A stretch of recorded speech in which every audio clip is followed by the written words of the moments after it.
Assalamualaikum warahmatullahi wabarakatuh. Perkenalkan, nama saya Egi Utami. Di sini saya akan membahas tentang kepemimpinan.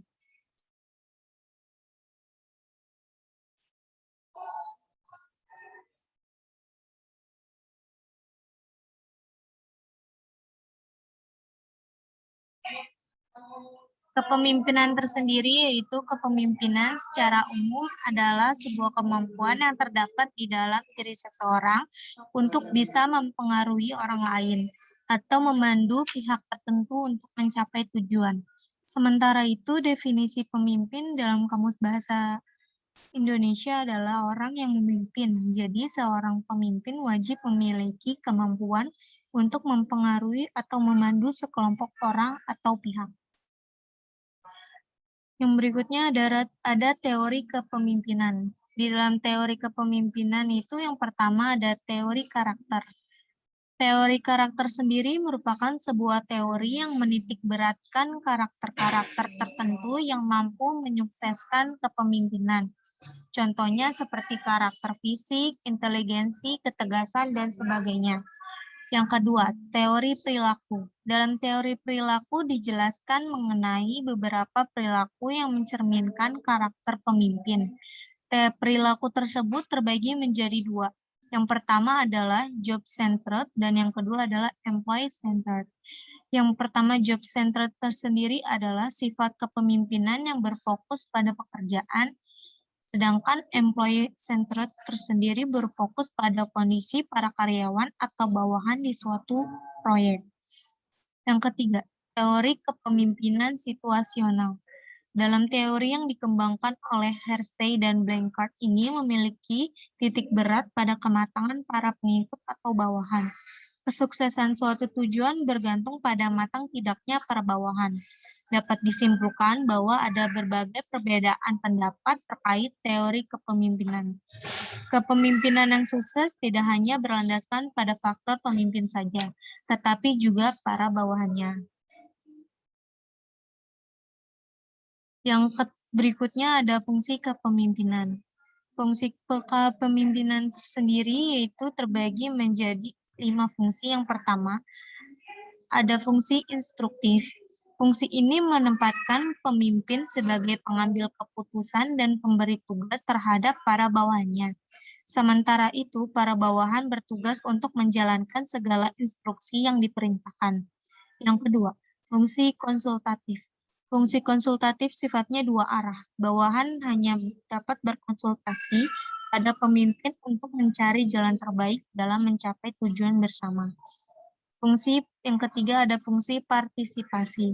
Fungsi partisipasi tersendiri yaitu pemimpin mampu mengaktifkan partisipasi para pesertanya sehingga mereka juga turut berpartisipasi dan berinisiatif dalam suatu proyek.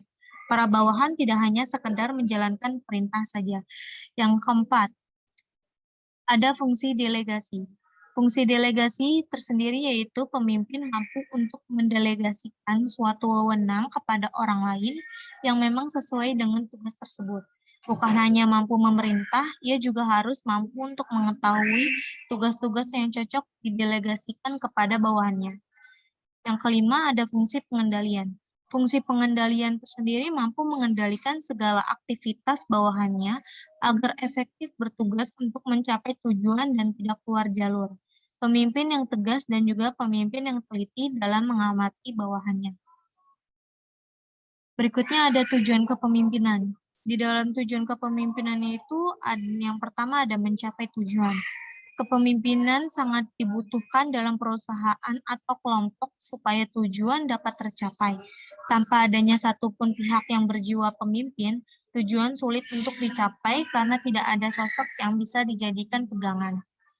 Yang kedua, memotivasi orang lain. Kepemimpinan adalah untuk memotivasi orang lain agar bisa melakukan sebuah hal dengan baik dan memaksimalkan kemampuan. Bila tidak ada sosok pemimpin, banyak orang yang akan mengalami demotivasi karena mereka tidak terpacu akan sesuatu, tidak merasa memiliki kewajiban untuk melakukan hal tertentu. Sifat kepemimpinan yaitu punya pendirian. Sebagai seorang pemimpin harus punya pendirian yang teguh, pendirian yang kuat untuk tidak akan membuat Anda mudah goyah dan juga membuat Anda konsisten dalam menjalankan sesuatu. Proaktif. Pemimpin harus proaktif. Pemimpin tidak boleh pasif karena apabila seorang pemimpin bersifat pasif, tujuan tidak akan kunjung tercapai. Bahkan akan membuat bawahan tidak memiliki rasa hormat kepadanya. Jujur. Kejujuran mutlak harus dimiliki oleh seorang pemimpin. Sosok yang jujur adalah sosok yang dapat diandalkan dalam berbagai hal dan tidak akan menggagalkan suatu tujuan hanya untuk kepentingan pribadinya. Komunikatif. Komunikatif sendiri yaitu pemimpin harus mampu menyampaikan berbagai hal dengan jelas dan tidak menimbulkan kesalahpahaman. Terbuka terhadap pendapat. Seorang pemimpin wajib mampu terbuka terhadap setiap pendapat yang ada dan tidak boleh menutup diri. Apabila seorang pemimpin menutup diri dari pendapat dan wawasan, mereka tidak akan menjadi orang yang lebih baik dan juga membuat tujuan tak kunjung tercapai. Macam-macam gaya kepemimpinan. Kepemimpinan sendiri memiliki 4 gaya macam kepemimpinan. Yang pertama, kepemimpinan otokratis. Dalam pemimpinan dengan kepemimpinan otokratis merupakan pemimpin yang dominan dalam berbagai tindakan dan juga keputusan yang diambil. Kekuasaan pemimpin sangat mutlak dan hampir tidak ada celah untuk para bawahan memberikan masukan. Kepemimpinan birokrasi. Dalam kepemimpinan birokrasi diterapkan dalam kantor pemerintahan atau perusahaan besar yang sudah memiliki budaya kuat mengakar sejak lama. Kepemimpinan partisipatif. Gaya kepemimpinan yang satu ini memberikan ruang bagi bawahan untuk berpartisipasi lebih dalam membuat sebuah keputusan. Pendapat bawahan didengarkan tentu bila memberikan pandangan baru dan sesuai dengan tujuan yang ingin dicapai. Kepemimpinan delegatif.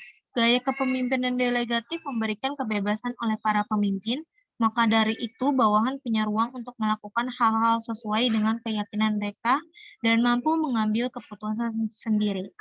Namun, kepemimpinan delegatif ini hanya bisa diterapkan apabila para bawahan sudah cukup matang dalam mengambil keputusan, karena jika tidak, para bawahan akan mengambil keputusan yang salah.